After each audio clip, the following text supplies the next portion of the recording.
Assalamualaikum, sampurasun akang teh. Wilujeng sumping di dapur ngebul kabayan. Ada pare nih, siapa yang suka ayo ngacung. Kita buat rolade pare isi sambal oncom yuk, mari kita masak. Adapun bahan-bahannya sebagai berikut: oncom, kemangi, gula putih, garam, penyedap rasa, daun bawang, kencur, bawang merah, bawang putih, dan cabai rawit domba.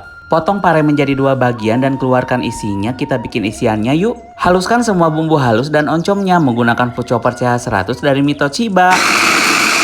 Selanjutnya panaskan minyak goreng secukupnya, tambahkan sambal oncomnya, daun bawang, daun kemangi, gula putih, penyedap rasa, dan garam menggunakan Cosmopan dan Sutil dari stand cookware. Gula gale sampai sambal oncom matang dan berubah warna. Kemudian isi pare dengan sambal oncom sampai penuh dan padatkan sampai seperti ini.